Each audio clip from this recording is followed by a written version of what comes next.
Thank you for joining me on the show today. This is the Now Talks, a collection of inspiring personal stories and leadership lessons from some of the world's most iconic leaders. It is the weekly podcast for women in leadership, brought to you by Nations of Women. My name is Dr. Tina Allton, and I'm your host for today and the coming weeks.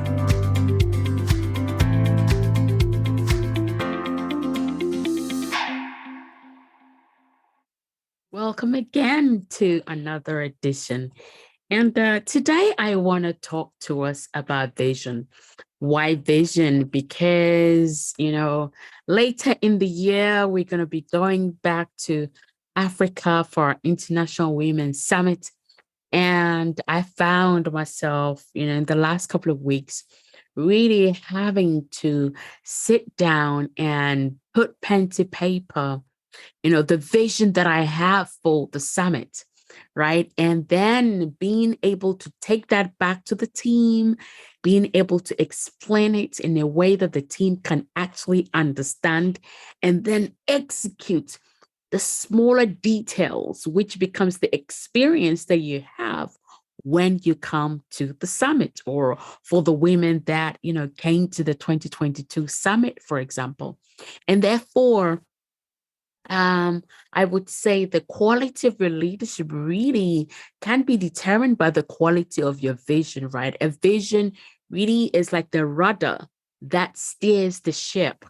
When the vision is not clear, guess what? The team, the people you're doing work with or you're tracking with, like everything becomes a little bit muddled, right? Where there is a lack of vision. The Bible says, for lack of vision, my people perish. And so why is it that as leaders, we struggle so much to share our vision with other people, right? I don't know about you, but I seem to meet, women leaders that is like, no, I'm not going to share my vision because, I don't know what experience you've had before. But I really do believe that we're at the age and the dispensation in which we have to be able to clearly articulate our vision, clearly share our vision with our team, with the people that we serve, with the people that serve with us, and everybody else that is in that journey. For you and your calling and whatever is you're called to do, your purpose, however you want to call it, you have to be able to clearly articulate your vision. So today we're going to look at and talk about how we can do that a lot more better, right? So your vision determines what you can be. Okay, a vision, it's like if you think about vision, it's what your eyes see. So as a leader, what are you seeing? And ultimately, what you see determines what your team also get to see. So what you can see determines what you can be. What do we mean by that, right? I'm sure you've met somebody before where it's like, this is so obvious. Like, can't you see it? Can't you just see it? Maybe an opportunity, whatever it is, right? But as leaders, we have to be able, we have to be able to see the big picture. What you can see determines what you can be. And therefore, it means that right from your team, do you see the potential of your team? Do you see the potential of that person that you're talking to? Do you see the potential of, maybe that child, if you're called to serve young people? Do you see the potential of that young person? Do you see, but what you can see determines what you can be. So if I can see the need in a community, it means that I can be part of the solution for that problem, right, in that community. And you see only what you're prepared to see. That means that as leaders, our mindset can really impact our vision. If your mindset is very set, very rigid, it's going to limit to a very large extent what it is that you can see. And there is this thought or quotation that, we all live under the same sky, but we all don't see the same horizon, right? The sun rises, wherever you are in the world, the sun rises every morning. And yet, not everybody gets to see the beauty of that sunrise, because sometimes our mindset is really caught up with we're stuck in the mundane, the nitty gritties, the challenges of life. And therefore, we're only prepared to see what we want to see, right? And what you see is what you get. It's very, very true. It's like, if you can only see, if you go to the beach, or you go to the beach, you can only see so far, where the horizon is. It means that's you're limited by as far as you can see. I was looking at a picture over the weekend on two people in prison. And the picture, let me describe it for you. So the picture had bars. Obviously, in prison, they would have, the bars on the window. And I'm imagine this is the outside of the prison walls. There were trees. The tree was blossoming. Let's take it as a cherry blossom tree, right? A cherry blossom tree. And it was in full blossom. And these two prisoners were doing a painting. And one drew the painting of just the bars, because that is all they could see. All they could see was the bars. And the other picture of the other prisoner was the tree, the cherry blossom tree in full blossom, with flowers, with birds in the branches, so he was able to see beyond the prison bar, where it means that his mindset was a lot more open, and he allowed himself to see beyond the prison door, or the prison window, shall we see. So what you see is what you get. As a leader, you need to be able to see beyond what is immediately in front of you, beyond the immediate problem, beyond the immediate challenge. What else do you see? Because what else you see can determine what can be, and therefore what your team can do, right? And what your team can achieve. You must strive to be more, to see more, and to do more, because you were made for more. But if you can only see that, bars, the prison walls, the bars, you would miss being able to see the tree, the blossom. And there is also, as a leader, when it comes to your vision, you have to be able to see the increase, see the more. Like I talked about, the two prisoners, see the more. You must know that there is more. There is always a more, and I'm not talking about being greedy. Oh gosh, I've got to go more and everything else. But you have to be able to allow your mindset to know that there is more. Your vision needs to be expansive. Your vision needs to be a vision that is way beyond you, way beyond, even your time, your lifetime, right? It has to be way bigger than who you are, way bigger than, what you are, what you can be. But you have to become the person you're called to be in order to be the leader that you have to be. You have to be, I'm saying it again, you have to be the person you're called to be in order to fulfill the vision for which you're called to be. Okay.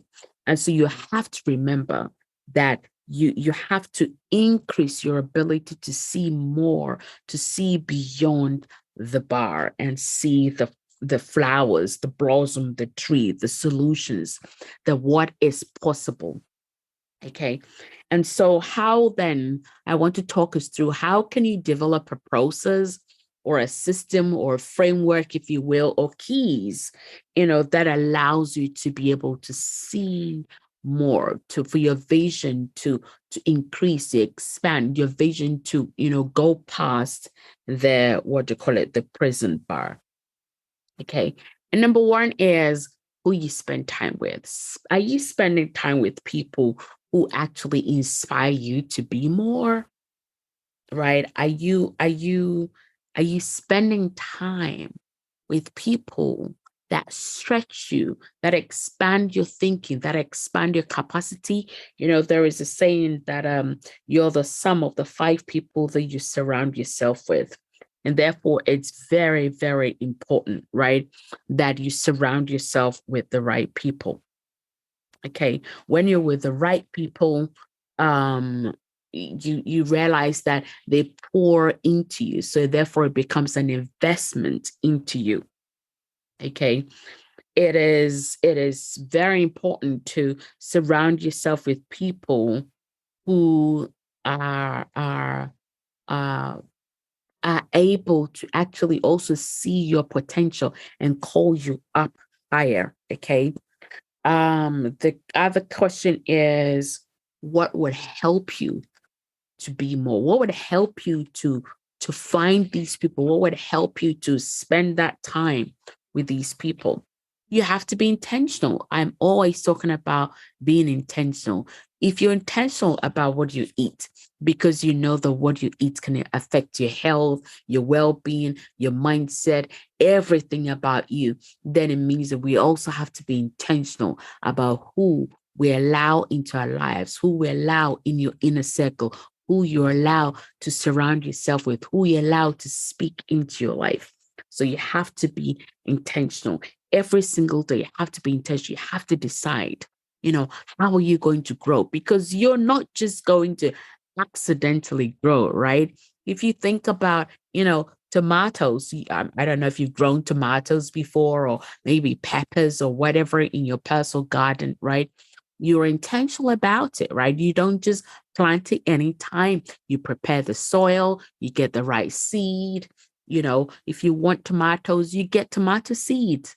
You don't get corn seeds. You don't get pepper seeds and expect tomatoes. So you get the right seed.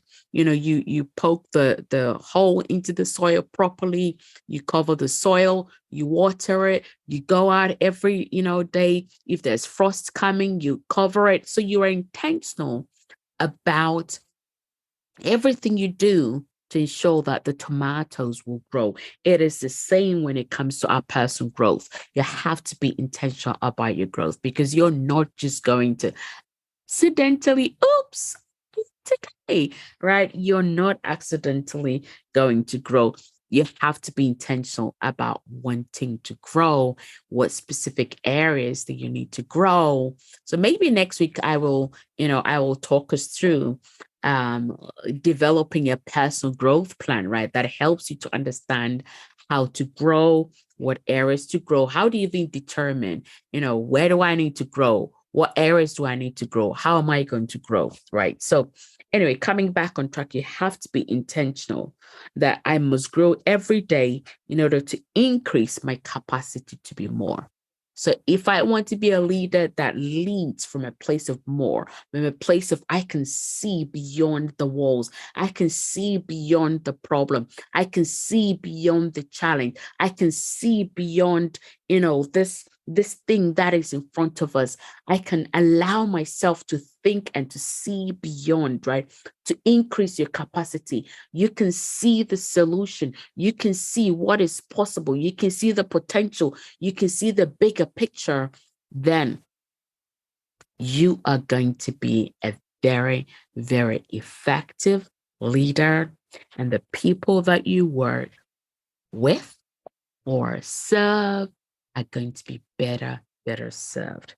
So let's quickly look at, how can you truly own your vision? How can you truly own your vision? Because I believe that for you to be able to, really be the leader that is more, that surround yourself with the right people, those that can speak into your life, see your potential, and call you up higher, requires you to own your vision. I know that sometimes we come across challenges and it's like, oh, this is too much, this is way too much. I don't think I can do that. Well, when you own your vision, when you really decide, I'm going to own my vision, you're going to be able to rise above the challenge. So, when you own, this is how you know that you really truly are owning your vision, that dream that God has placed in your heart. You feel good, even though you're going through a challenge, you know that there is something higher, there is a bigger purpose for that, right? It just, it provides that strength to you. Your spirit is enlightened and invigorated, fired up, and you're able to push through and persevere and be able to push past those challenges, right? You are willing to step outside your comfort zone. You're willing to step outside your comfort zone. Every time you're working on it, every time you think about it, you're fulfilled in some way, right? And you know also that you were made for this. I was born for this. I really was born for this, right? If you don't feel that way, then you're probably working on somebody else's vision. So once, I've given us a few indicators here. Once you work that out, okay, now I know that I really own my vision. You want to reflect. I'm a great believer in reflecting, looking behind you. Look, pause, take a pause and reflect. What can I learn? So we're in March, January, February. We're in the third quarter of, sorry, not the third quarter, the third month of the first quarter. You know, what can you learn from what has already gone ahead of you, right? What can you learn from January, from February, even from last week? Okay. What can you learn, right? What can you learn that will help you to actually expand your vision, to find solutions, right? And you want to look around you. What is happening to others, right? What is happening to others, and how are you being able to serve others? Because if you look around you, there is so much that is happening around us, right? And if you pay attention to what is happening to others, you're able to figure out, okay, I'm on track with my vision, because your vision should be serving other people around you. So if your vision is a specific solution, and if you look around you, what's happening to others is, you hold the solution to that, but that is happening. So let's say um your vision, okay, is to produce eggs, and you're looking around you and people are, you know, scrambling for eggs. They can't find eggs. They're crying out for eggs. You're not fulfilling your vision, because you're not creating the eggs that is required. Okay. I know that's a not so poignant example, but I hope you understand what I'm trying to say. Okay. Now you have to look above you. What does others expect you? What does other people expect of you? Um, you know, and what does God also expect of you? Okay, you have to know what is the desires that God has for you. I mean, as a believer, and He says He has good plans for you, but I'm also created for like really, really good work. So you have to understand, what does God expect of me? What are His desires for me? Am I actually growing to my maximum potential, or am I limiting myself? And why do we limit ourselves? Sometimes it's cultural, sometimes it's expectations we play on ourselves, sometimes because we're comparing ourselves to other people, sometimes it's because of environment. But when you push all those away, you will then be able to untangle, unshackle yourself, and begin to live to your maximum potential, right? And are you sowing seeds that benefit other people? Are you truly serving other people, or you're just serving yourself, right? You're just serving yourself. Is that what it is? Right. And if you're serving yourself or you're truly serving other people. And then you also look at, what is ahead of you? What is the bigger picture? Right. What is the bigger picture? As a leader, your vision needs to provide hope, right? Hope, a bright future, to the people, whether it's your team or those that you're called to serve. Your vision should be a source of hope, and bring that feeling of optimism. There is hope here. My future is possible. My future is bright. I can do this. You are a hope dealer. You have to keep hope alive. Your vision should allow other people to feel that they can do it, right? That they can do it. Your vision, it's like every leader faces challenges. Like every leader has mountains they have to climb, but your vision needs to, the way you carry your vision should empower other people to feel like, you know what, I can do this, I can overcome this. You are the hope dealer that allows other people to know that they can climb that mountain, they can get to the top of that mountain. Of course, to climb a mountain you have to have the right gear, the right temperature, the right clothing, the right training, all of those things. So how you carry your vision should provide all of those for your people. Your vision, it's like watching the eagle soar. And as you carry your vision, you provide that source of hope. Your vision should make other people's hearts soar. Your vision should make me feel like, oh my gosh, like I am inspired.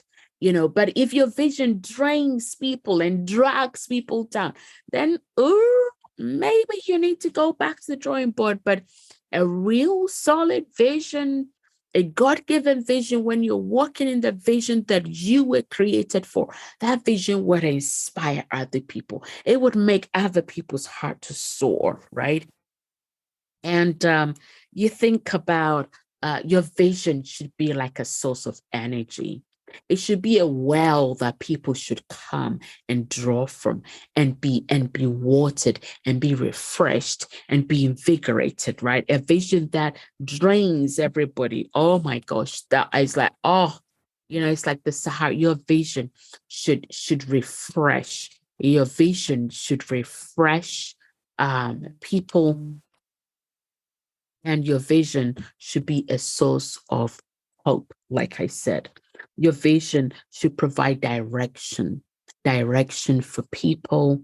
The team that you lead, those that you're called to serve, it should lead somewhere. It should not be, creating confusion. And now we're confused. Oh, I heard this and I'm so confused. Your vision should bring hope, should bring direction. Your vision that you carry, how you articulate your vision should be able to create, what do you call it, a peace, if you will, and a sense of direction. And your vision should allow you to thrive. If you're not thriving, then you really need to ask yourself the question, am I really fully, you know, living my vision? Am I really, truly walking out the vision for which I was called for? Because anything you do that you lose yourself in, I don't think is healthy. See, if you lose yourself, you feel like I lost myself in the middle of your vision, then you have to really be honest and ask yourself a very, very deep question, that am I truly walking out my vision? And your vision should allow you to love those that are immediately given to you. So your family, your vision should not take away, should not take you away from, like, your first calling, if you will, which is your family. Now, I don't believe God is going to give you a vision that you work so hard at it that you're not even present. It's like, the lights are on, but no one's at home. I don't mean a house like you come home, but you're not even present, right? You're talking to your partner, but you're not even present. You're talking to your kids, but you're not even present. That is not a wholesome vision. So I hope that you can, you know, work these things out, look at areas in which you are working out your vision, and ask yourself that honest question. Is my vision bringing hope to others? Is my vision, making me come alive? Is my vision creating a pathway for others? Is my vision solving a problem? Is my vision serving others? Am I being more or am I being small? Right? Am I looking beyond, the bars and seeing what is possible, what is ahead, or am I looking only at what I can see? I hope this has been, helpful to you, and, write to us and let us know what aspect of this really spoke to you, resonated to you. What else would you add as you think about your vision as a leader? Until next time, take care and remember, your vision should make you come alive. God bless.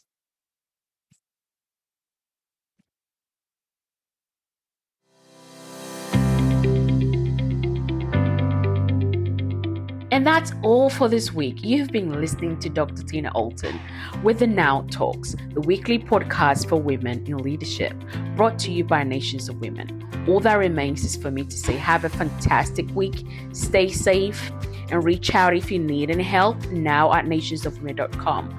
Until next time, enjoy the pursuit of your potential, and remember, now is your time.